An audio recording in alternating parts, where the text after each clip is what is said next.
귀한 찬양 감사드리고 또 하나님께서 이 귀한 예물 기쁘게 받아 주실 줄로 믿습니다.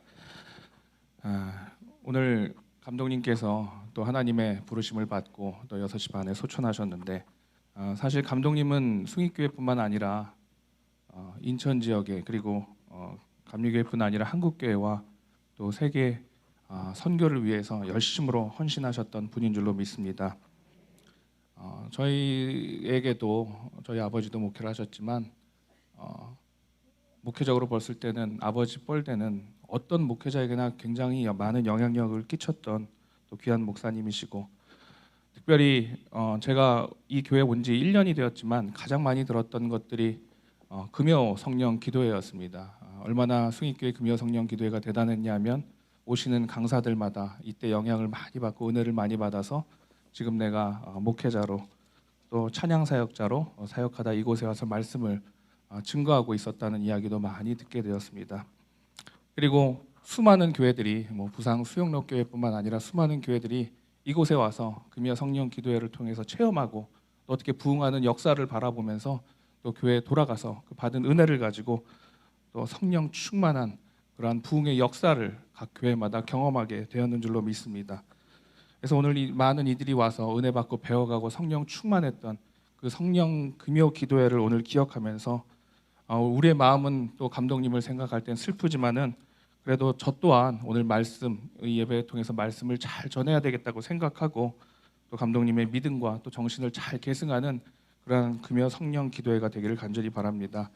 오늘 이 시간 여러분들도 특별히 말씀에 집중해 주시고 또 말씀으로 은혜 받고 또 함께 기도하며 또 숭익교회 귀한 부흥의 역사를 맛보는 귀한 시간이 되기를 간절히 바라고 기도하겠습니다.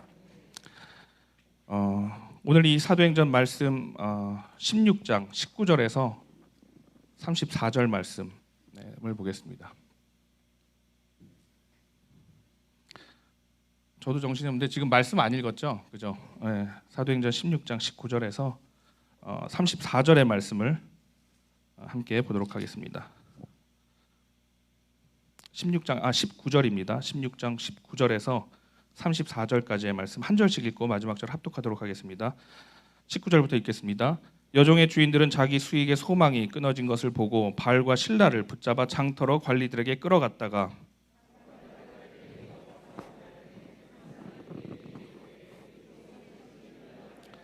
로마 사람인 우리가 받지도 못하고 행하지도 못할 풍속을 전한다 하거늘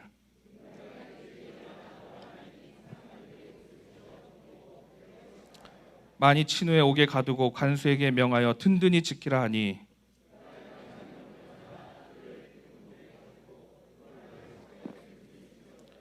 한밤중에 바울과 실라가 기도하고 하나님을 찬송하며 죄수들이 듣더라.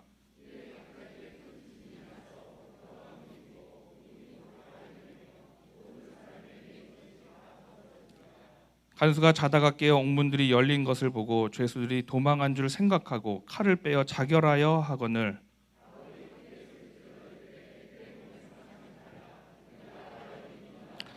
간수가 등불을 달라고 하며 뛰어들어가 무서워 떨며 바울과 실라 앞에 엎드리고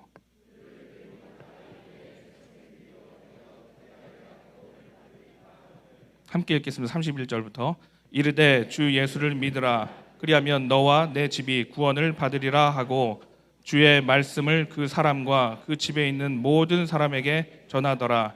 그 밤 그 시각에 간수가 그들을 데려다가 그 맞은 자리를 씻어주고 자기와 그 온 가족이 다 세례를 받은 후 그들을 데리고 자기 집에 올라가서 음식을 차려주고 그와 온 집안이 하나님을 믿음으로 크게 기뻐하였더라. 아멘.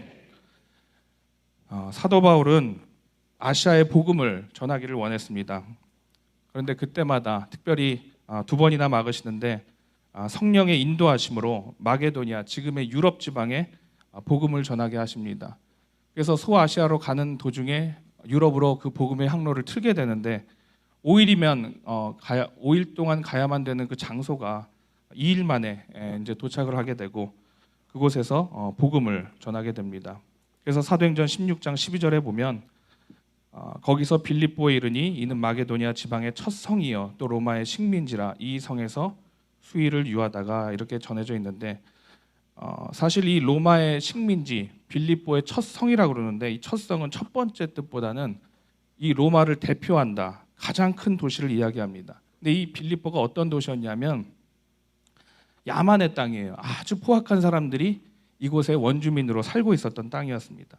그래서 어떻게 보면 버려진 그늘 같은 현장의 땅이었는데 이곳을 이제 로마가 정복하고 로마 제국에 편입시키게 됩니다. 그래서 고민해요. 이 야망의 땅, 이 폐역한 백성들이 있는 포악한 곳이었던 이 땅을 어떻게 로마 제국에 편성하고 편입시키고 개발해 나갈 것인가. 그렇게 고민하다가 여기에 로마의 대다수였던 퇴역 군인들과 현역 군인들을 이주시킵니다. 그래서 폐역하고 황폐한 이 땅을 개간하고 가장 로마스러운 도시로 변모시킵니다. 그래서 이 빌립보의 별명이 뭐냐면 리틀 로마예요. 그래서 이 빌립보를 잘 보면 로마가 도시를 어떻게 운영하고 계획하고 다스리는가를 잘 볼 수가 있습니다. 본래 잘 아시겠지만 군인들이 잘하는 게 무엇이냐면 어떤 기강을 확립하고 질서를 잡는 일을 잘하죠. 그래서 그 역할들을 아주 잘 해내서 이 빌립보가 야만의 땅에서 아주 질서 있고 기강 있는 리틀 로마의 도시로 변하게 됩니다. 근데 바울이 이제 이곳에 첫 번째로 복음을 전하는데 누굴 만나냐면 루디아라는 여인을 만나요. 근데 루디아는 사실 이름이 아니에요. 리디아 쪽에서 온 여인이다. 그래서 루디아예요. 마치 우리가 뭐 안성댁, 인천댁 뭐 그런 말 있잖아요. 그런 말처럼 이제 루디아라는 이름도 그와 같은데 아시아로 복음을 전하기로 했던 바울이 이 장사하는 옷 장사하는 이방 여인을 만나는데 사실은 이 바울은 어디로 복음을 전하고 싶었어요? 아시아로 복음을 전하고 싶었어요. 유럽 쪽에는 꿈도 안 꿨어요. 그런데 하나님이 뜻하지 않게 성령의 인도하심을 통해서 이 유럽 쪽에 복음을 전하게 하십니다. 저는 인생에 가장 싫어하는 일이 있는데 어떻게 보면 계획 없는 일을 싫어해요. 그러니까 좀 이게 이렇게 분단위로 이렇게 쪼개져야 되는데 이 계획 없는 일이 저한테 맞닥뜨리게 되면 저는 상당히 당황을 하게 됩니다. 근데 하여튼 인생이라는 것이 살다 보면 여러분 어때요?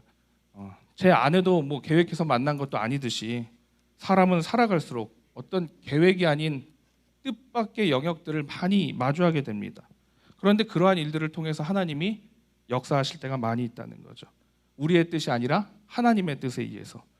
그래서 당시에 이 루디아라는 여인을 만나게 되는데 이 로마 시대 여인은 죄송한 말씀이지만 아주 미미한 존재였어요. 마치 물건과도 같은 취급을 당해야만 했습니다. 지금 그랬다가는 큰일 나죠. 이 이방 여인이었고 여인이라는 미미한 존재에 또 장사하는 여인이었고 그런데 이 여인을 통해서 바울이 만나게 되고 복음이 전해지게 되고 세례를 받게 되고 빌립보의 첫 가정교회가 시작하게 됩니다. 그래서 우리가 복음의 역사라는 것이 처음에는 굉장히 미미하고 작은데 마치 겨자씨만 하죠. 그런데 이것이 어떤 바른 가치와 정당성과 어떤 믿음이 들어가게 되면 언제나 생명의 열매가 맺어지는 줄로 믿습니다.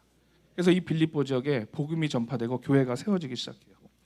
그래서 이제 바울이 어떤 힘을 얻게 되죠.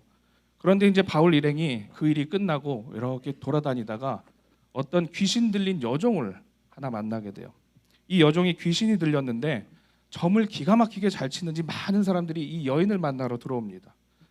근데 그 여인이 돈을 많이 벌어서 누구에게 갖다 주냐면 여종이었기 때문에 주인에게 그 돈을 다 바치는 거예요. 근데 바울이 그 여인을 만나보니까 너무나 기구한 운명인 거예요. 자신은 귀신이 들렸고 이 어둠의 권세에 노예처럼 부려먹히는데 돈을 벌면 누구한테 줘요? 주인에게 갖다 주는 거예요. 그래서 그 여인에게 만나게 되고 슬픈 그 운명 가운데 바울이 그 여인을 불쌍히 여기게 되고 귀신을 내쫓게 됩니다. 그래서 복음을 전하고 그 여인에게 자유를 허락하게 돼요. 그런데 누가 싫어하냐 하면 여종의 주인이었던 사람들이 싫어해요. 근데 성경에 보니까 주인이 한 명도 아니에요. 주인들이 우리의 영업을 방해한다라고 이 바울을 고발하게 됩니다. 그래서 우리가 하나님의 형상을 닮은 사람이긴 하지만 정말 한 영혼을 치유하고 회복시키는 그 귀한 일에도 우리는 때로는 우리가 이게 우리에게 있어서 어떤 손해가 되는가 이익이 되는가 따질 때가 있다는 거죠. 그래서 우리는 그러한 존재일 때가 많이 있다는 겁니다. 그래서 이 주인들이 바울을 붙잡아 넘기게 되는데 이제 오늘 이 본문 1장 19절을 한번 함께 큰 목소리로 읽겠습니다. 1장 19절 함께 읽겠습니다. 여종의 주인들은 자기 수익에 소망이 끊어진 것을 보고. 아멘.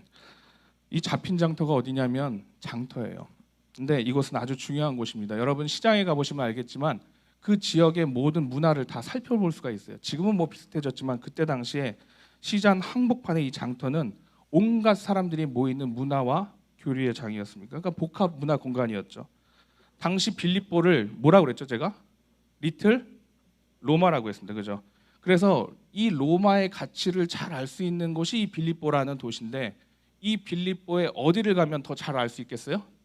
시장터. 그러니까 지금 이 붙잡힌 곳이 어디면 장터예요.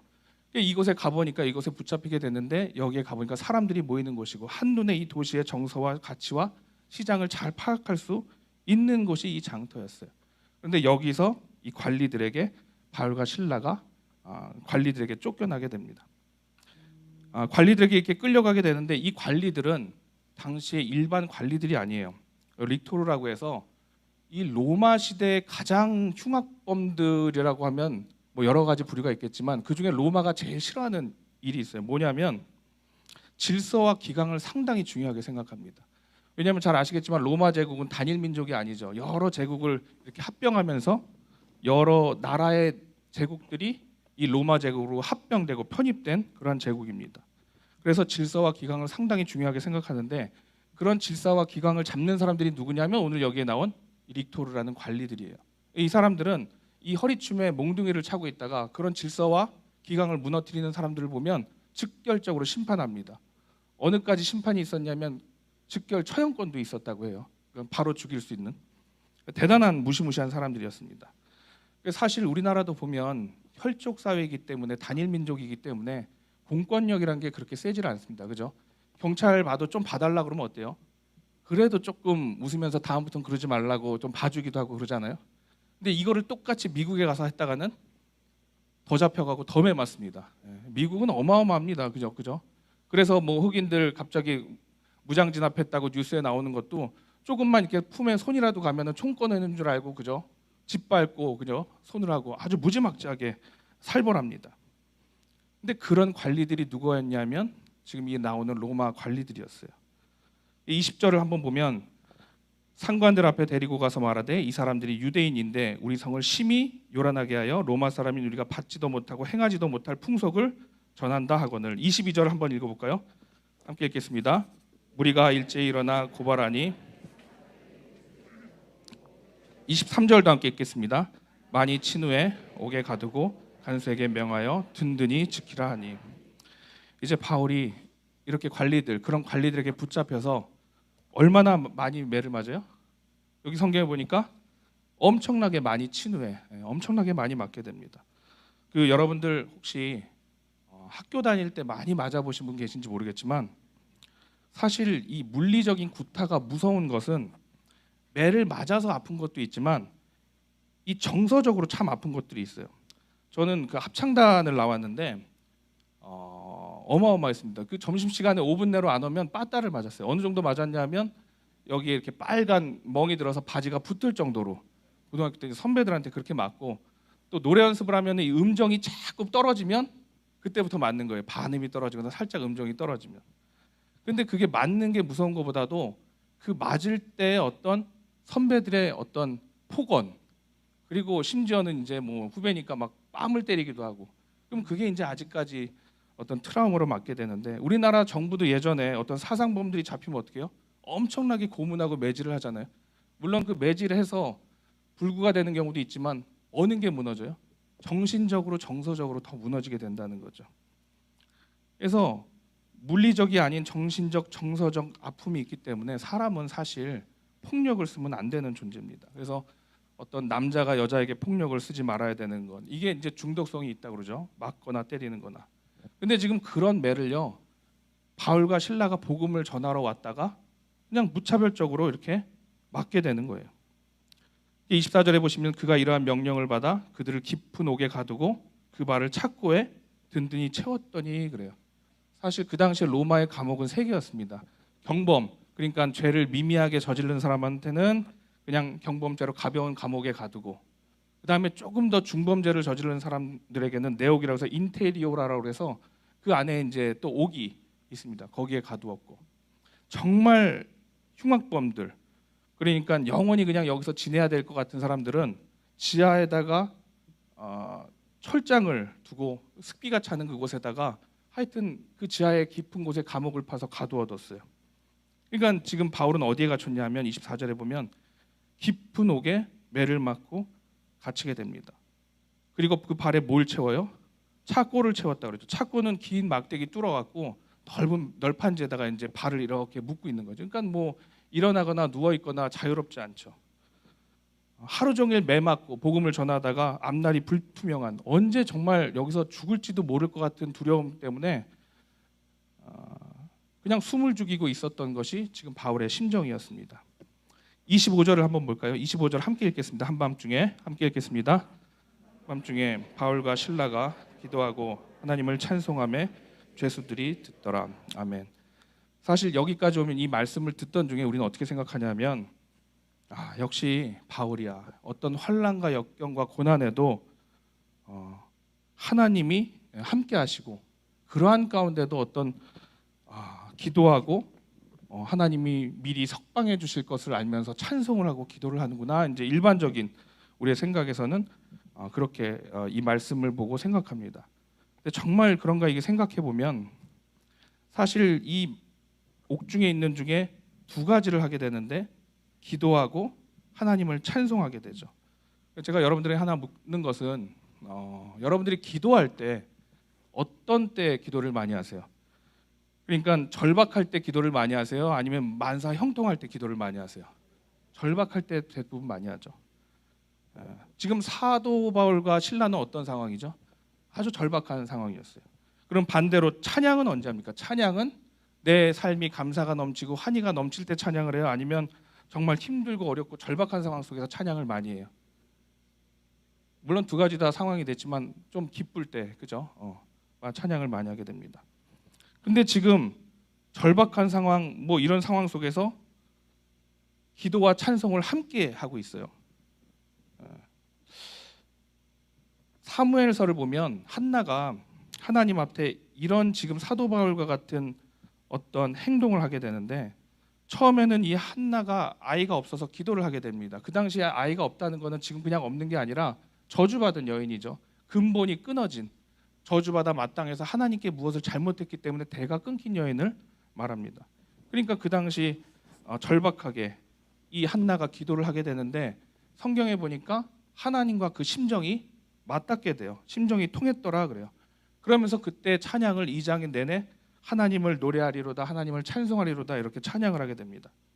그러면서 한나가 이렇게 찬송을 하게 되는데 하나님이 묻죠. 너 정말 아이가 없어서 너 인생에 의미가 없고 너가 이렇게 슬퍼하는구나. 내가 너의 기도를 들었다. 그러니까 한나가 이렇게 물을 수 있잖아요. 하나님이 어떻게 제 마음을 아십니까? 그래요. 근데 심정이 통했다는 것은 어떤 깨달음이 있는데, 하나님이 그렇게 말씀하시는 중에 어떤 깨달음이 오냐면 하나님도 아프시다고? 왜 아플까라는 고민이 있는 거예요. 하나님은 지금 왜 아프냐? 이 사무엘서를 통해서 말씀하실 때 이 땅의 말씀이 끊어진 거예요. 더 이상 이 하나님의 말씀을 대언해주고 내 마음을 알아줄, 그래서 내 마음을 대변해줄 선지자 하나조차 이 이스라엘 땅에 없구나 이렇게 말씀하시는 거예요. 그래서 한나의 기도가 바뀌게 돼요. 어떻게 바뀌냐면 처음에는 아들 달라고 맹목적으로 기도합니다. 그런데 기도가 어떻게 바뀌어요? 아들 주시면 하나님께 바치겠습니다. 어떤 아들로 바쳐요? 하나님의 말씀을 대언할, 하나님의 심정을 대변하고 하나님의 말씀을 이스라엘 백성들에게 전할 그러한 하나님의 귀한 아들로 바치겠습니까? 기도합니다. 그러니까 우리가 아프지 않으면, 고통이 없으면 하나님의 심정을 절대 모르는데 한나가 그러한 고통을 깨닫고 기도가 뒤집어지게 되는 거죠. 그래서 우리 인생에도 물론 깨달음 가운데 순한 방법들이 많이 있지만 인생 속에 어떤 아픔과 고통을 겪게 하시고 하나님의 방법을 보게 하시고 깨닫게 된다는 거죠. 그래서 때로는 우리가 아프지 않으면 하나님께 집중하지 못할 때가 있다라는 거죠. 바울이 사실은 어디에 복음을 전하려고 했죠? 아시아에 복음을 전하려고 했어요. 그러니까 유럽 땅에, 근데 하나님의 성령의 강권적인 역사 가운데 이 유럽 땅에 오게 되는데, 그러면서 하나님은 순풍도 불게 하시고 5일 걸릴 땅을 이틀 만에 도착하게 하셔서 이 루디아라는 여인에게 복음을 잘 전하게 하시는데 그때 갑자기 감옥에 갇히게 하시고 하여튼 매 맞게 하시고 깜깜한 터널 가운데 있게 하시고 그래서 사도 바울은 신라는 이게 도대체 무슨 일인가 하면서 하나님의 마음속에 그 원망을 하게 됩니다. 그런데 그렇게 기도하고 찬양하고 기도하고 찬양하고 이러다 보니까 어떤 깨달음이 하나 오는데 자신의 어떤 여태까지의 삶을 기도하고 찬양하는 가운데 뒤돌아보니까 이게 어떤 하나님의 역사가 보이는 거예요. 그러니까 디모데를 통해서 또 새로운 동역자인 신라를 만나게 하시고 사실 신라는 아시아보다는 이중 언어를 가능해서 이방인에게 복음을 더 전하기에 합당한 그런 선교사였거든요. 그리고 아시아의 복음을 전하라고 했는데 갑자기 성령의 인도하심으로 뱃머리를 돌려서 마게도니아 유럽의 빌립보에 복음을 전하게 하시고 갑자기 루디아라는 자색 옷감을 수놓는 그 여인을 만나게 하셔서 교회를 세우게 하시고 그리고 빌립보에 도착해서 그 장터 가운데 끌려가는데 그 장터의 많은 문화와 사람들을 보면서 풍경을 보면서 리틀 로마를 경험하게 하시고 지금 깊은 감옥에 있는데 이 감옥에 있는 갇혀 있는 사람들을 보니까 아무런 희망도 없고 정말 아무런 소망도 없는 그러한 힘없는 사람들이 이곳에 잡혀 있는 거예요. 근데 그들을 보면서 깨닫게 되는 것이 뭐냐면 25절에 보면 기도하고 찬양하는 것을 누가 들어요? 죄수들이 듣더라 그래요. 그러니까 이 죄수들은 이 말씀은 듣더라가 아니라 사실은 성경 원어에 보면 깊이 경청하더라 이렇게 되어 있는데 이 죄수들도 신기한 거예요. 웬 사도 바울이라고 이방인이 하나 왔는데 뭐 로마 시민이라고 그러는데 복음을 전하다가 왔는데 갑자기 와서는 실컷 매맞고 착고에 있는데 기도하고 찬송해요. 그게 끊어질 것 같은데 또 기도하고 찬송해요. 그러니까 이상한 사람이니까 조용한 그 깊은 감옥에서 바울이 하는 기도와 찬양을 듣게 돼요. 근데 바울이 그 듣는 죄수들을 바라보는 도중에 정신을 차리고 놀라게 되는 거예요. 내 어떤 복음의 사역이 이 깊은 감옥 안에서도 하나님의 역사가 일어나기를 원하는구나. 이걸 깨닫게 돼요. 그러면서 나중에 데살로니가 전서에 나중에 후에 가면 바울이 고백을 하지만 왜 순풍을 고사하고 나를 감옥에 가둡니까 이랬지만 나중에 하나님이 다 역사하셨구나라는 고백이 데살로니가 2장 2절에 나오게 되는데 자 26절을 함께 보면 26절을 함께 읽겠습니다. 이에 갑자기 큰 지진이 나서 옥토가 움직이고 문이 곧다 열리며 모든 사람의 매인 것이 다 벗어진지라. 아멘. 바울에게 그런 깨달음이 오고 감동이 오기 시작했을 때 그 모든 쌓인 옥토의 문과 매인 것이 다 열리기 시작해요. 그러면 어떻게 해야 돼요? 우리는 빨리 도망가야 돼요. 그죠? 근데 도망을 가요, 안 가요? 안 가요. 27절부터 28절을 제가 먼저 한번 읽어보겠습니다. 간수가 자다가 깨어 옥문들이 열린 것을 보고 죄수들이 도망한 줄 생각하고 칼을 빼어 자결하여 하거늘. 함께 읽겠습니다. 바울이 크게 소리질러 이르되 내 몸을 상하지 말라. 우리가 다 29절도 읽겠습니다. 간수가 등불을 달라고 하며 뛰어들어가 무서워 떨며 바울과 신라 앞에 엎드리고. 아멘. 도망가요, 안 가요? 안 가요. 도망갈 수가 없는 거예요. 왜? 하나님이 어떻게 역사하시는지를 알았기 때문에.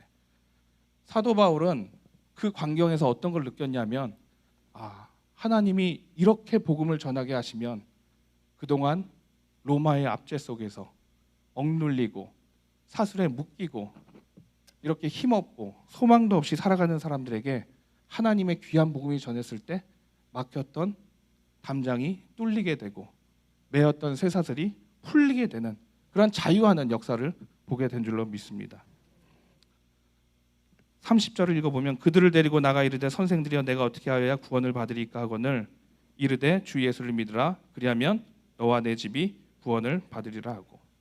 그래서 그동안 소아시아를 통해서 꿈꿔왔던 바울이 그토록 복음을 전하기를 원했던 그러한 일들이 유럽을 통해 이루어진 줄로 믿습니다. 그래서 오늘 이 금요 기도에 성령 기도에 오신 여러분들의 모든 기도의 제목들이 있을 줄 압니다. 그런데 그러한 기도의 제목들이 하나하나 오늘 와서 응답되어지는 역사가 있기를 간절히 바랍니다. 그런데 내 뜻대로가 아니라 하나님의 뜻대로 내 기도가 마치 한나의 기도처럼 되어서 내게 아들을 달라고 했던 그 기도가 하나님께 그 아들을 바치고 하나님의 말씀이 내 아들을 통해서 전해지길 원합니다라고 하는 기도로 바뀌게 될 줄로 믿습니다. 그래서 내 꿈이 무너지고 내 비전이 무너지고 하나님의 비전이 내 안으로 들어와서 내 인생을 통해 펼쳐지기를 간절히 바라고 기도합니다. 이런 사람이 뭐냐면 세상이 감당하지 못할 사람인 줄로 믿습니다.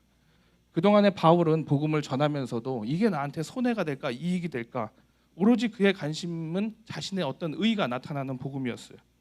그런데 오늘 이 기도와 찬양을 통해서 하나님의 역사하심을 보면서 하나님의 역사는 내가 감당할 수 없는 어떤 세상이 감당할 수 없는 놀라운 신비의 어떤 복음의 비밀이 있구나를 알게 된 줄로 믿습니다. 그래서 하나님의 사람으로 붙잡히게 되고 이 일을 통해서 로마 전역에 하여튼 생명을 걸고 복음을 전하게 되는 역사가 일어나게 된 줄로 믿습니다. 금요성령 기도회 아마 이호문 감독님이 이 사도 바울과 같은 마음으로 하나님께 그 복음을 전하는 일에 열심을 내셨는 줄로 믿습니다.